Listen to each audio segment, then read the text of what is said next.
And now, it's the Stick Niner Empire Podcast Show with your hosts, Iron Mike Arango, Lucas McLaughlin, and Lucas Ortiz. You ready? Yeah, Let's go. Gentlemen, welcome to the Stick Niner Empire Podcast. I'm here with Lucas Ortiz and Luke McLaughlin. Gentlemen, we rolled off another loss. Unfortunately, it's our third one in a row. There's a lot of things to keep in question.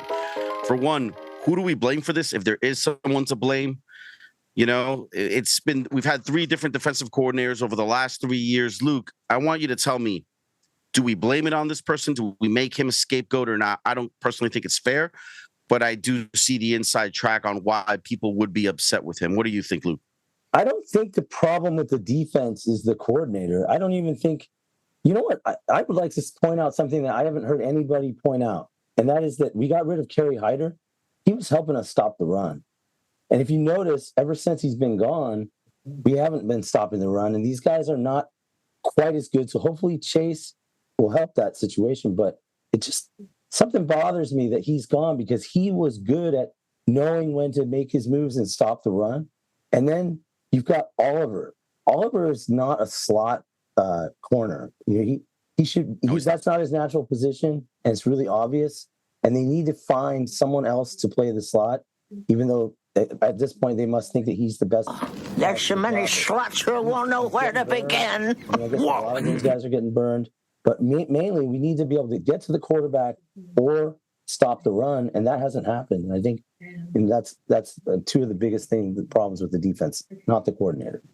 One thing I have noticed about Oliver is he's a great tackler. He has been doing a lot of good things as of late, but I will agree with you. It's not his natural position to play slot corner. Personally, I think he'd be better off at safety. Why don't we ask Ortiz? He's a former football player himself. Ortiz. I really don't know what to say about Oliver. I think it might be time to go for a change at that position. We did draft a really good young safety this year in the third round. I think he was our first pick in the draft. You know, why not put him in the slot position and see how he does? You know, instead of being a traditional nickelback, I think he would be someone that's you could utilize more in like blitzing downs. Maybe maybe have him, be a rusher or just like another linebacker out there. I don't think Oliver right now, I don't think you can put him out there. He's just getting burned every time we play a team that has a number one legit wide receiver. They try to line him up on Oliver, and he's just showing that he can't keep up with that speed. He's a good run stopping safety, but he's not a nickelback. And right now he's trying to play that position. It's just not working out. I got to admit, Ortiz, I got to give you a game ball for this practically, man. That's a great analogy. I like your idea, actually. Why not put in the rookie? Let's see how the rookie could do at that position. What are you really losing if you think about it? Mm-hmm. Right. You know, and why not how much are we missing? Yeah, and just to get back to Luke's point about missing guys, you alluded to not having Hyder on the defensive line to help with the run stop.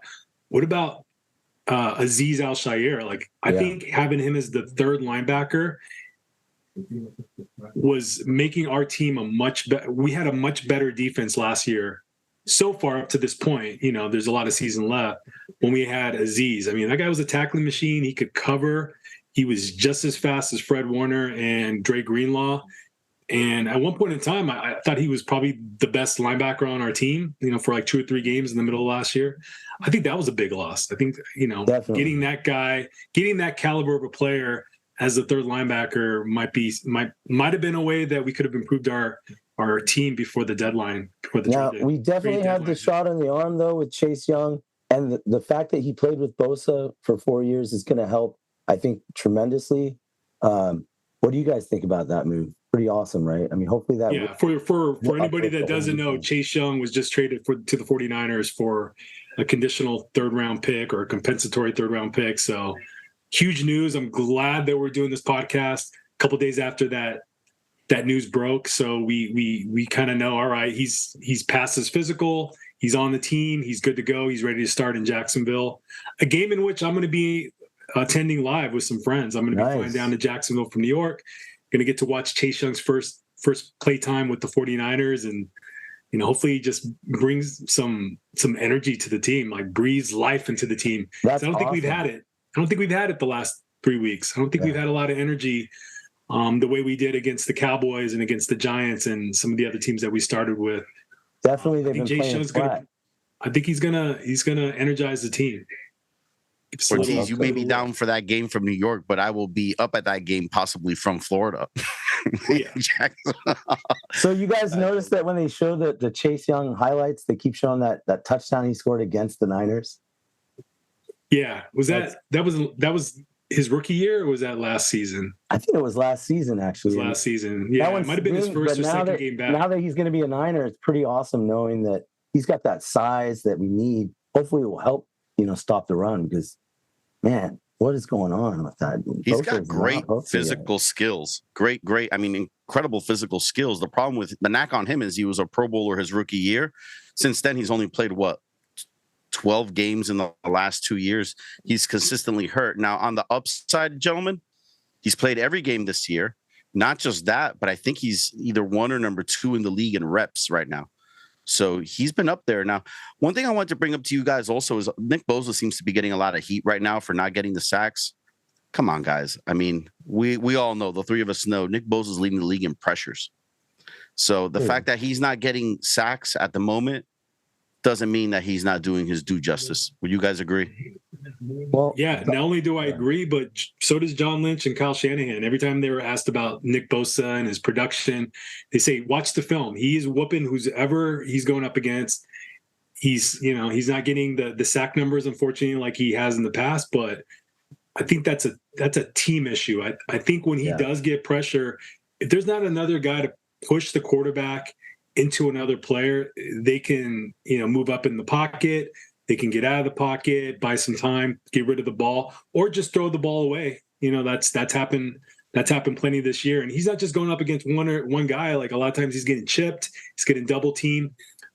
So it's easy to look at just the sack number and say, oh wow, he's not having a great season. But if you watch every game and you rewatch, like all of us do, you see that he's really having maybe the best season of his career so far. Just not getting the sack. I would disagree, because I did rewatch that game. The one thing that, and Dante Whitner was talking about, I don't know if you guys heard that, he actually described it really well, and he said that one thing Bosa hasn't been doing is actually knowing when to come off of the block and try to stop the run. And he's just been going straight ahead, trying to get the quarterback so much that it's kind of hurt him a little bit. But I'm sure with Chase Young, I'm sure they've been working on, a lot of things at practice. And we know he's a phenomenal player. And we know he's going to bounce back and have a great second half of the season after the bye. So I'm not worried about him at all. But let's talk a little bit about the offense, guys. I mean, I'm not worried about Purdy either. What do you guys think? Why haven't they been throwing? I think the play calls actually have been weird. Why haven't they been throwing the quick slants or the dump off to McCaffrey? So much of that offense is just relied upon number 23 that's almost strange, right? What do you guys think? I would agree. I don't see why having Debo out should affect us really that much. I mean, it does. It affects us in the run game, and that's actually I think that's the genesis of what's other receivers that could block too, though. Not like Debo, though. But guys, where is our run game? We're getting 50 yards a game. This is a team that should be. That's a Trent Williams issue. It is, and I think Debo would help in that, because he's somebody that adds another option in the run game. You can have him in with McCaffrey. Sometimes they line up in the backfield. Sometimes he gets pitches. Sometimes he gets end arounds. He's somebody that can get you an extra 50 yards on the ground, just with all the different ways that you can get him the ball. But and yes, not having Trent Williams has been a huge problem. But we need the run game if our play action is supposed to be, successful. But that's what I'm saying. The pass opens up the run, Lucas, and I think they haven't been running the screens that they used to run. The screens get foiled, and then Purdy passes over the middle, kind of strange, and then gets picked off. I think that there's got to be more quick slants to Ayuk and some little screen passes to McCaffrey to open up the run. What do you think? Sure.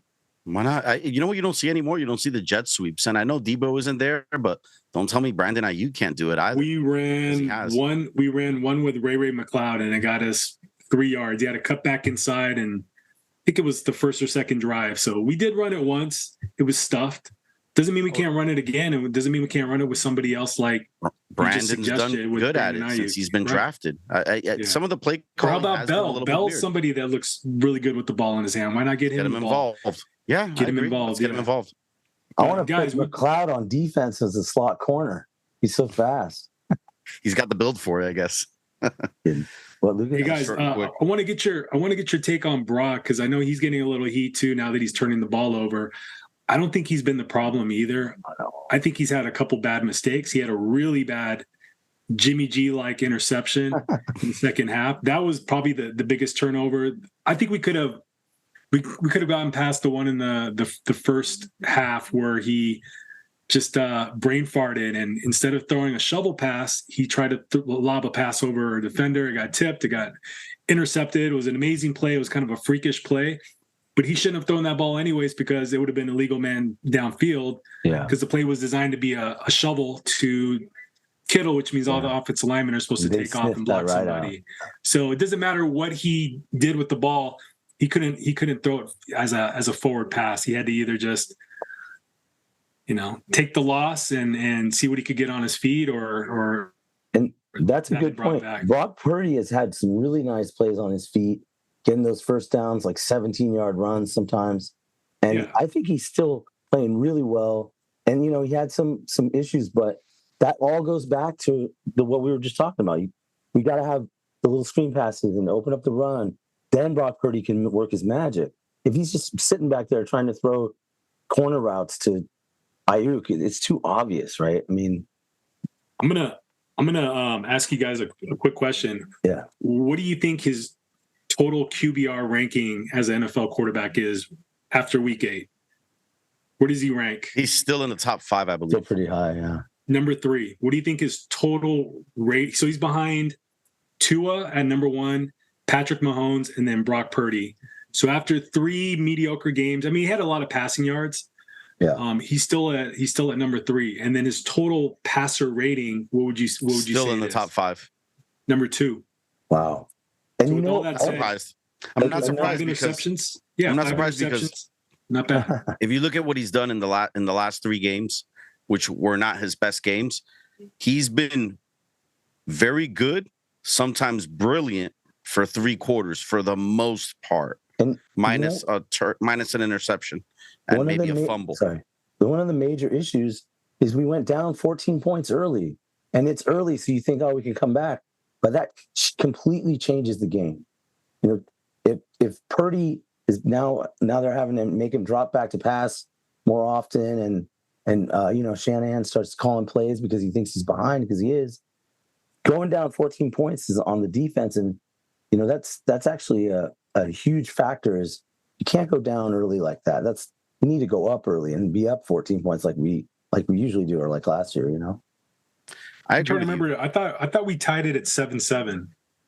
Did they go up 14, or at some point they were up 14? I think, I don't know, or maybe it was the previous game.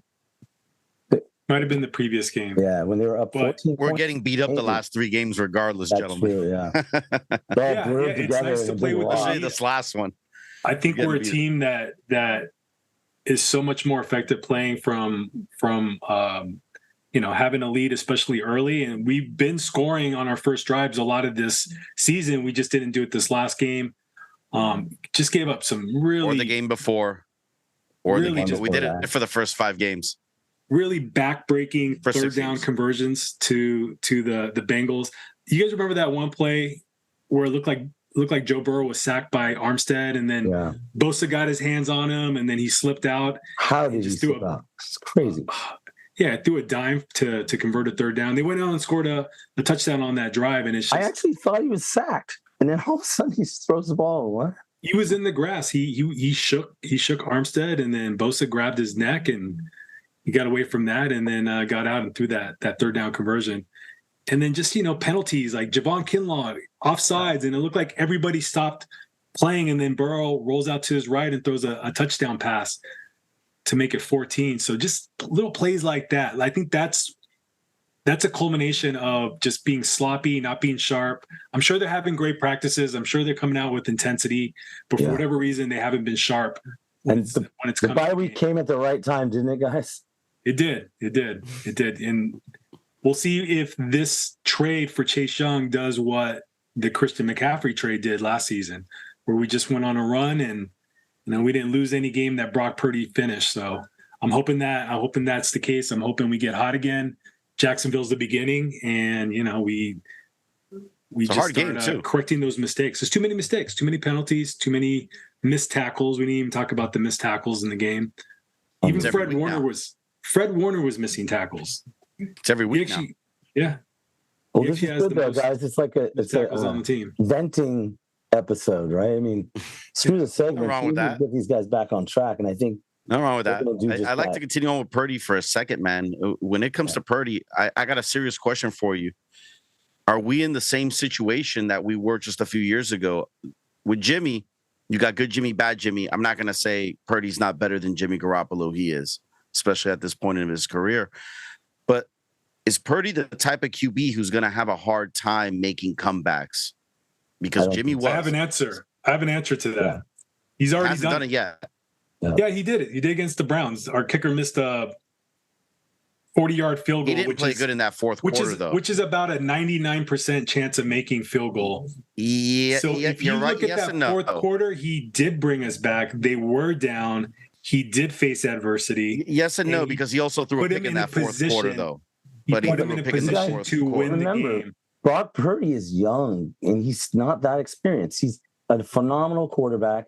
He's way better than Jimmy, and a lot of quarterbacks play decent in Shanahan's system because he caters to their strengths, but he hasn't been doing that. And I think you'll see that when we come back versus Jacksonville. Which Jacksonville is a good team.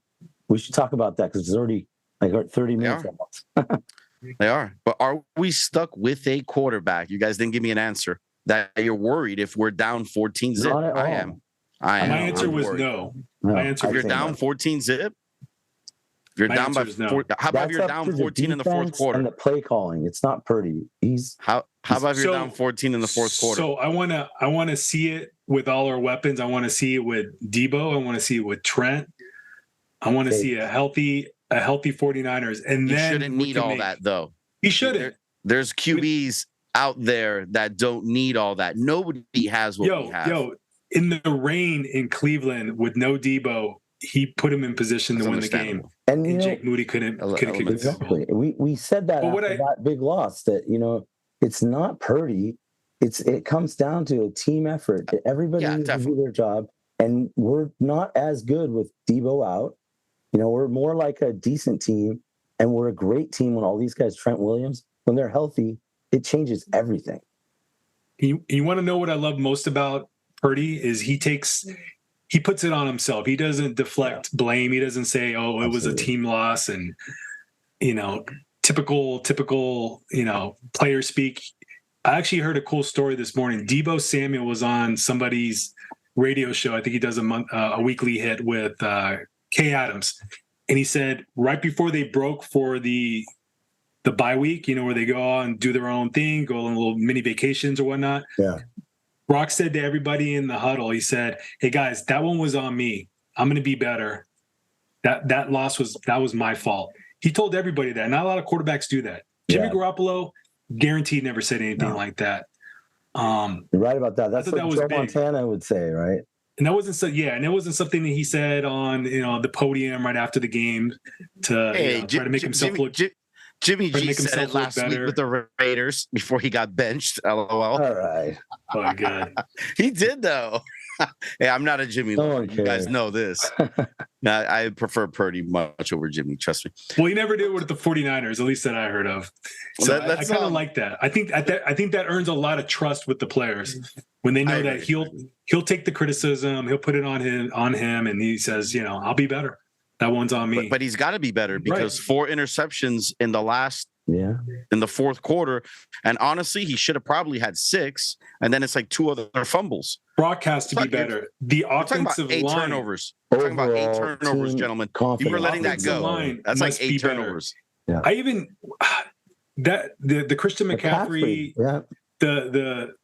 the touchdown run that he had, there was at least two offensive linemen that blew their matchup. I think Burford like completely whiffed on his guy, and McCaffrey was just able to get through the offensive line before he got tackled by Burford's man. Like, the offensive line isn't playing well. There'll be some plays where we get some nice gains, but not everybody's blocking their man. I mean, even Kittle missed some blocks. Hey, I think next year's do you draft guys has know to be when dedicated Trent to Williams will be back? Sorry, Mike. Do you guys know when Trent Williams will be back?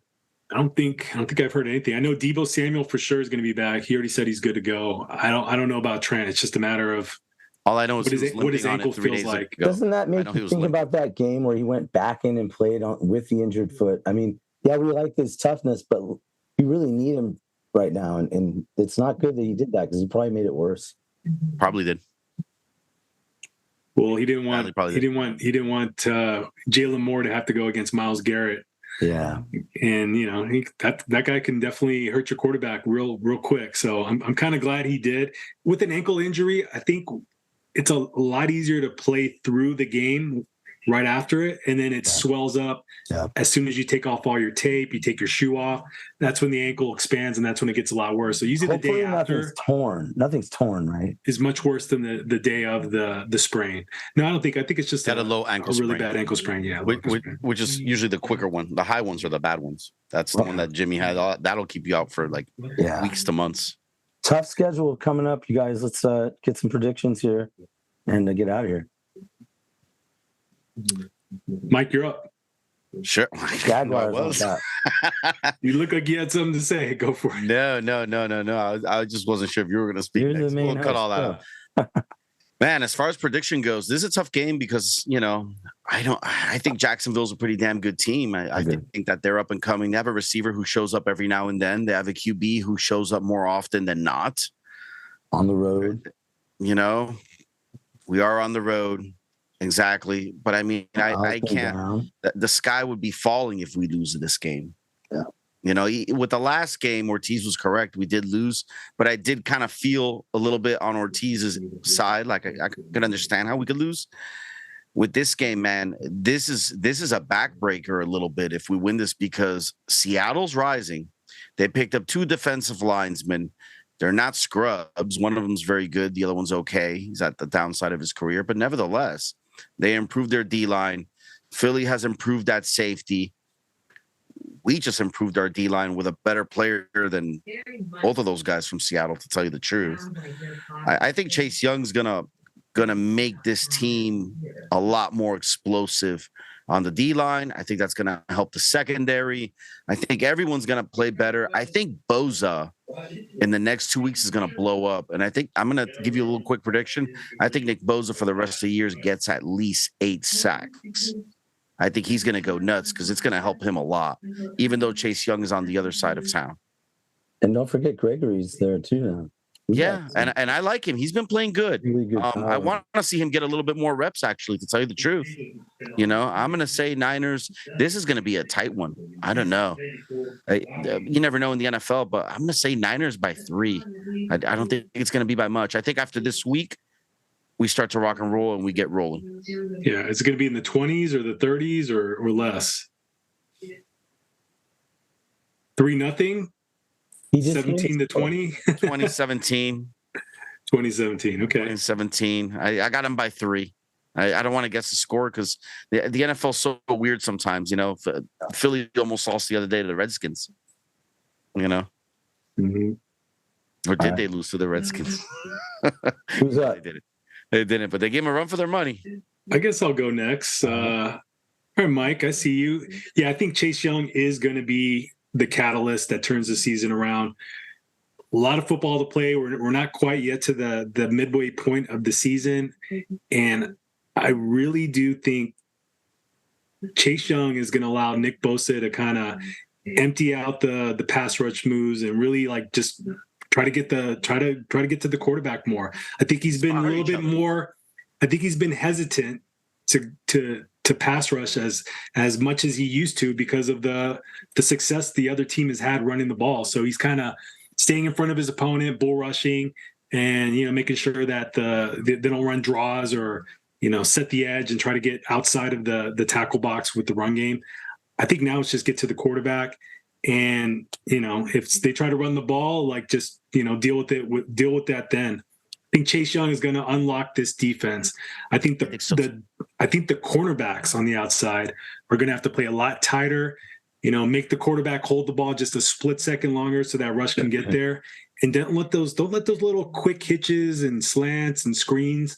If they beat us over the top, so be it. I don't think it's going to be a situation where they're going to have enough time to do that, to hold the ball more than 2 or 3 seconds. And Chase Young and Bosa are going to play off each other. It's going to be like a beautiful symphony. Those guys are going to make beautiful music together. They're going to get a lot of sacks this next game against Trevor Lawrence. As great as I think he is as a quarterback, he can't hold on the ball a little too long, and his offensive line is good but not great. So we should be able to get a much better pass rush on them. Offensively, Debo coming back is going to be big. We're going to score a lot more points than these last 3 weeks. We're going to get over the 30-point hump again. And I think we're going to score 35, Jacksonville 23. He's not officially coming back yet, though. It's still in the air, back. Isn't it?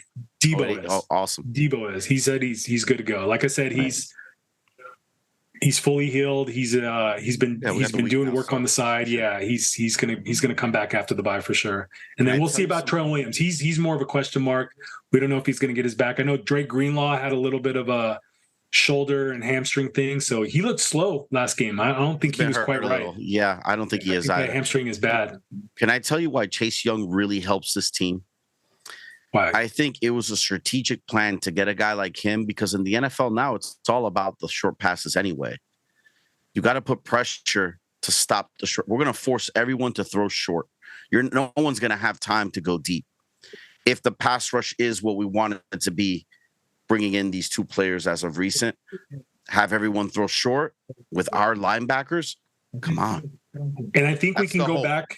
That's the one thing also is I don't think we need to blitz quite as much as Wilkes has been blitzing. He didn't blitz this much last game, but Minnesota he did. And I think Kyle said, hey, we're a much better team when we can rush 4 or 5 defensive linemen and just play good coverage, just play tighter coverage. From now on, we got to kind of go back to our roots and get to the quarterback with 4 or 5 guys, not be so blitz heavy. All right. Once in a while is okay, but you can't make it a too many times in a game, because the defense is gonna they're gonna burn. We've been getting beat in the middle of the field a little bit deeper. We've been giving up too many 20 25-yard passes. I think Chase Young's gonna put an end to that. Everyone's gonna look to get the ball out super quick. Yeah. This is why we got some of the best linebackers in the NFL, gentlemen. Luke is dying to talk to us, Luke. And he is. I was gonna give him a segue too. Greenlaw is part of the walking wounded. He kind of is every year, but he'll get through it. He plays through injuries and usually gets back on track pretty well. Now, we all agree that Chase Young is going to help this team. Hopefully it's the shot in the arm we need. I think we're going to see kind of a new confidence. It's going to be a team effort. It's going to be close. We all agree on that too. I think it's going to be 31-28 Niners in overtime. And I think at some point, Chase Young and Bosa, B-O-Z-A, Bosa are going to get a sack for a safety at some point in that game. Sorry, Mike. I think they're going to inspire each other. No, I like what you said. I think that these guys are really... These guys are going to inspire each other, and Bosa's going to wake up. I got him at 8-10 more sacks for the rest of the year. This game's going to come down to turnovers, guys. I think that we're going to get 3 turnovers, and that's what the difference will be, because they're good, and it's going to be a tough game.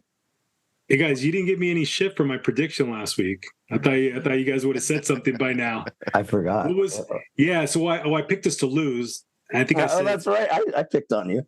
Did you watch the podcast? 30, what did I say? 30-17 something. I don't know, but it said Lucas Debbie Downer Ortiz. Did you know? Yeah.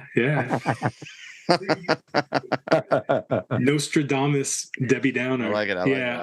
I didn't have a good feeling. We were going in.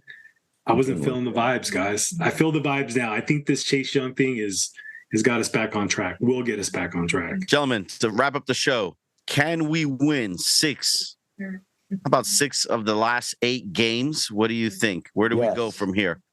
I think we're going to win out. You'll I see think it. we win 6 out of the next 8. No more losses. We got the tough think- one in Philly, but I'd rather lose to them now and beat them later. And Moody think, gets you know, 3 I think more we game-winning lose, field goals, 2 of them in overtime. guys. I think we lose 1 game from here on out before the playoffs. I don't know which game it's going to be, and it may not be the Eagles, and it may not be the Seahawks. It might be a team like the Rams. We're gonna hold all of us to this. I'm gonna say 2. I'm gonna say to Philly and Seattle, but hopefully we beat Philly in the playoffs. As I don't always, know if we're great gonna to beat see them you twice guys. though. And go Niners. We got to get out of here. And I think Moody's going to have 3 game-winning field goals, and 2 of them are in overtime. That's it. You heard it. Love it. Nostradamus Lucas right there. All right, guys. And with that said, All right, guys, guys. like and subscribe. Like and subscribe. Have a great night, everyone. Have a great bye week, everybody. Watching See you the next. Stick Niner Empire podcast. Go Niners. Go Niners. At Candlestick Point, it's the Stick Niner Empire Podcast Show with your hosts, Iron Mike Arango, Lucas McLaughlin, and Lucas Ortiz.